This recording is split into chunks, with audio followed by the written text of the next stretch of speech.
ప్రశ్నిస్తున్నాను. రుజువులు ఉన్నాయి అని 100 మంది బయటకు వస్తున్నారు.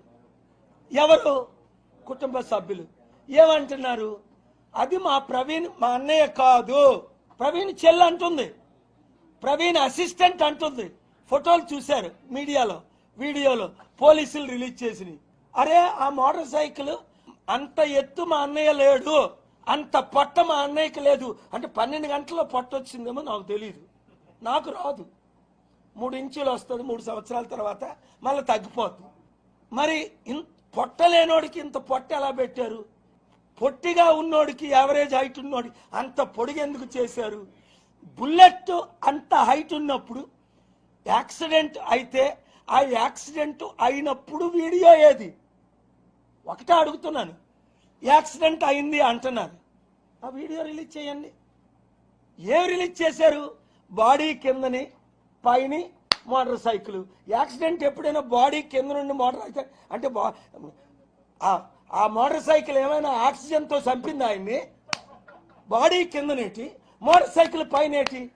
యాక్సిడెంట్ అయితే ఎక్కడ చూడండి బాడీ ఒక దగ్గర పడిపోద్ది, మోటార్ సైకిల్ ఒక దగ్గరికి వెళ్ళిపోద్ది.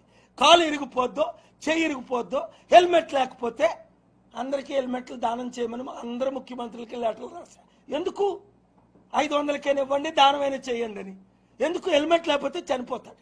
ఆయనకి హెల్మెట్ ఉంది, ఆయన హెల్మెట్కి ఏమవ్వలేదు. నేను చూశాను ఆయన ముఖం మీద గాయాలు, పోస్ట్ మార్టం వీడియోలు ఉన్నాయి, వీరందరూ రిలీజ్ చేశారు. గాయాలు, అది యాక్సిడెంట్ గాయాలు అలగావు, బుర్ర పగిలిపోద్ది. ఈ పళ్ళు, ఈ నాలుక ఏమైంది? నాలుకను కోస్తానని ఒకడు అన్నాడు. జనవరి 31 ప్రవీణ్ పోస్ట్ పెట్టాడు. మరి ఆయన్ని అరెస్ట్ చేశారా? ఆయన్ని ఇన్వెస్టిగేట్ చేశారా? నీ నాలుకను కోస్తాను, నీ గుడ్లు పీకుతాను అన్నోడికి ఏం పీకారు? ఆ నాలుగు ఉందో లేదో నన్ను ఓపెన్ చేయలేదు పోలీసులు. అందుకే నేను వెళ్ళాను లోపలికి. ఇంత దూరం మాకుని చూశాను. ఆ మూతంతా అది పొంగిపోయింది. ఇవన్నీ గాయాలు. కర్రతో కొట్టినవి అవుతాయి, బ్లేడ్తో కట్ చేసినవి అవుతాయి. నా కామన్ సెన్స్, నేను చూడలేదు. ఇది హత్య అని లక్షలు కోట్ల మంది నమ్ముతున్నారు ప్రస్తుతానికి ఉన్న రుజువులతో. దానికి వీళ్ళు దీన్ని క్లోజ్ చేయాలి అంటే పోస్ట్ మార్టం రిపోర్ట్ వెంటనే చేసిస్తే, ఆయన తాగాడండి ముందే ఏం చేయాలి? అంతవరకు ఎందుకు? పంచనామాలు రాయాలి. యాక్సిడెంట్ జరిగిన 11:40కే. మరి సీసీటీవీ కెమెరాలో యాక్సిడెంట్ అవగానే ఎందుకు రాలేదు పోలీసులు అక్కడికి?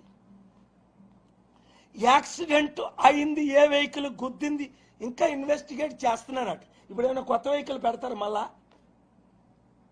కొత్త సబ్ ఇన్స్పెక్టర్లు ఏమైనా లాగుతారా? యాక్సిడెంట్ అయితే యాక్సిడెంట్ అయింది కనబడుతుంది క్లియర్గానే. మోటార్ సైకిల్ వెళ్తుంది, ట్రక్కు గుద్దిందా, వ్యాన్ గుద్దిందా, కారు గుద్దిందా, ఆయనంతా ఆయనే పడిపోయాడా? అక్కడ స్పీడ్ ఎంత చూసారు మీరు? యాక్సిడెంట్ సీన్ని జస్ట్ అడుగులు. అక్కడ యాక్సిడెంట్ అయితే బండి అటు వెళ్తుంది, మనిషి ముందుకుంటాడు. అక్కడి నుంచి ఎక్కడికి ఎలాగొచ్చాడు? ఆ శవం మీదకి బండి ఎలాగొచ్చింది? చక్కగా ఐ గ్లాసులు పక్కన ఎలాగుంటాయి, హెల్మెట్ అంత బాగా ఎవరు తీసి హెల్మెట్ పెట్టారు? అది ఈ హెల్మెట్టా ఆ హెల్మెట్టా? ఎన్ని ప్రశ్నలు. మనం ఇప్పుడు సోషల్ మీడియా వరల్డ్ అండి. దానికి మళ్ళా కులాన్ని ఆపాదించాలి, దానికి పార్టీని ఆపాదించాలి అన్న ఉద్దేశంతో కొన్ని అల్లర్లకి దారితీసే పరిస్థితి కనిపిస్తూ ఉంది. ఏ రకంగానైనా గవర్నమెంట్ మీద బురద జల్లాలి అన్న కాన్సెప్ట్లో చాలామంది కొన్ని ప్రయత్నాలు అయితే జరుగుతూనే ఉన్నాయి.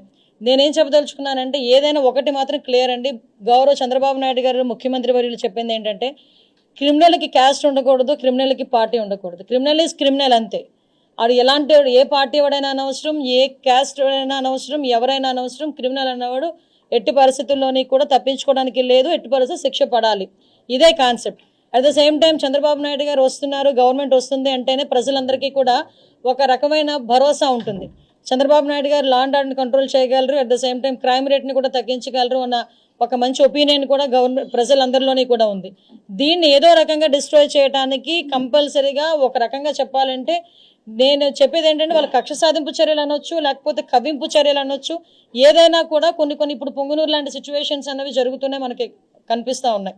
ఈ రోజు నేను ఒకటే చెప్తున్నా, తెలుగుదేశం పార్టీ కార్యకర్తలకు అవనేయండి, సామాన్య ప్రజలకు అవనేయండి. ఎందుకు సామాన్య ప్రజల గురించి కూడా నేను మాట్లాడుతున్నానంటే, జగన్మోహన్ రెడ్డి గవర్నమెంట్ లో తెలుగుదేశం పార్టీ వాళ్ళు ఒక్కలే ఇబ్బంది పడడం కాదండి. తెలుగుదేశం పార్టీ వాళ్ళు పార్టీల పరంగా రాజకీయాలుగా తెలుగుదేశం పార్టీ వాళ్ళు కానీ, జనసేన వాళ్ళు కానీ, బీజేపీ వాళ్ళు కానీ ఎన్ని ఇబ్బందులు పడ్డారో కామన్ పీపుల్ కూడా అంతే ఇబ్బంది పడ్డారు.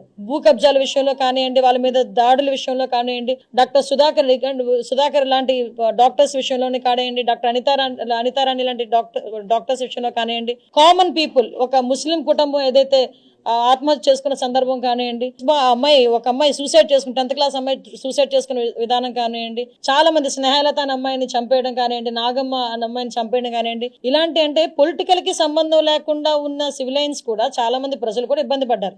వీళ్ళందరి పరిస్థితి ఇప్పుడు ఎలా ఉందంటే, పరిస్థితి 5 సంవత్సరాలు చాలా ఇబ్బందులు పడ్డాం. ఈ 5 సంవత్సరాలు చాలా మేము నరకం చూసాం. సో ఈ రోజు ఏదైనా ఒక విషయంలో ఒక ప్రొయాక్టివ్గా ఒక స్టెప్ తీసుకోవడానికి కొంచెం సిద్ధపడుతున్నారు కొంతమంది. నేనేమంటానంటే, మీతో పాటు అందరూ సఫర్ అయిన వాళ్ళమే. అందరికన్నా ఎక్కువగా చంద్రబాబు నాయుడు గారు, పవన్ కళ్యాణ్ గారు కూడా సఫర్ అయ్యారు. చంద్రబాబు నాయుడు గారిని ఏ రకంగా ఇబ్బంది పెట్టారో మనందరికీ కూడా తెలుసు. పవన్ కళ్యాణ్ గారు నడి రోడ్డు మీద ఆయన్ని ఈవెన్ నగర బహిష్కరణ అన్న రకంగా కూడా ఆయన్ని ట్రీట్ చేయడం కూడా మనందరం కూడా చూస్తున్నాం. ఇటువంటి సిచ్యువేషన్స్లో ఈరోజు మనం అధికారంలో ఉన్నాం. అధికారంలో ఉండేటప్పుడు సంయమనం పాటించాల్సిన అవసరం తెలుగుదేశం పార్టీ కార్యకర్తలు కానీ, జనసేన పార్టీ కార్యకర్తలు కానీ అందరికీ కూడా ఉంది. ఎందుకంటే వాళ్ళు రెచ్చగొట్టే తీరులో ఉన్నారు. ఏ రకంగానైనా బురద జల్లే పరిస్థితిని తీసుకొస్తున్నారు. వాళ్ళు ఎంత తెలివైన వాళ్ళంటే, కోడికత్తి శ్రీను డ్రామా ఆడి ఒక్కసారి సీఎం కుర్చీలో కూర్చున్నారు, మళ్ళీ గులకరాయి డ్రామా ఆడి మళ్ళీ సీఎం కుర్చీలో కూర్చోవడానికి కూడా సిద్ధపడ్డ వ్యక్తులు వాళ్ళు. సొంత బాబాయిని చంపి తిరిగి ఆ రక్తాన్ని చంద్రబాబు నాయుడు గారికి రాయాలని చూసిన వ్యక్తులు వాళ్ళు. అలాంటి వాళ్ళు ఈరోజు 164 ఇంచుమించుగా మనకు మ్యాండేట్ ఇస్తే దాన్ని కూడా ఏదో రకంగా డిస్ట్రాయ్ చేయడానికి, గవర్నమెంట్ మీద బురద చల్లడానికి వాళ్ళు చేసే ప్రయత్నాలు చేస్తున్నారు. మీకు బాధ ఉండడంలో తప్పు లేదు. బాధ ఉంది కాబట్టి మేము ఏదో ఒక స్టెప్ వేస్తున్నాం అన్నది కూడా తప్పు. ఈరోజు చట్టాన్ని ఎవరు కూడా చేతుల్లోకి తీసుకోవాల్సిన అవసరం లేదు. చట్టం తన పని తను చేసుకుపోతుంది. దయచేసి ప్రతి ఒక్కరు కూడా సమయం పాటించండి. బోత్ పార్టీస్, నేనేం చెప్తానంటే బోత్ పార్టీస్ మన తాలూకా రాజకీయంగా మన ఉనికి కాపాడుకోవడానికో లేకపోతే బురద జల్లే కార్యక్రమానికో కామన్ పీపుల్ని ఇబ్బందులు పెట్టే పరిస్థితి తెచ్చుకోకూడదు. దయచేసి ఈ విషయంలో ఎలాంటి వాళ్ళైనా అటువంటి సిచ్యువేషన్ క్రియేట్ చేస్తే గనక చట్టం తన పని తను చేసుకెళ్ళిపోతుంది. లా విషయంలో ఎవరు కూడా అతీతులు కాదు. ఈ విషయం చెప్పడానికైనా ఈరోజు మీ అందరి దగ్గరికి రావడం జరిగింది. దయచేసి ఒకటే చెప్తున్నా, అన్ని పార్టీల వారికి, ఇటు వైఎస్ఆర్సీపీ పార్టీ వాళ్ళకి, టీడీపీ పార్టీ వాళ్ళకి, జనసేన వాళ్ళకి అందరికీ కూడా మనం చట్టాన్ని ఏ రోజు కూడా చేతుల్లోకి తీసుకోవద్దు. మనం చట్టాన్ని చేతుల్లోకి తీసుకొని మనం వాళ్ళు చేసిన ట్రాప్లో మనం పడద్దు. నేను అది చెప్తున్నా, వాళ్ళు వేసిన ట్రాప్లో అనవసరంగా మనం పడద్దు.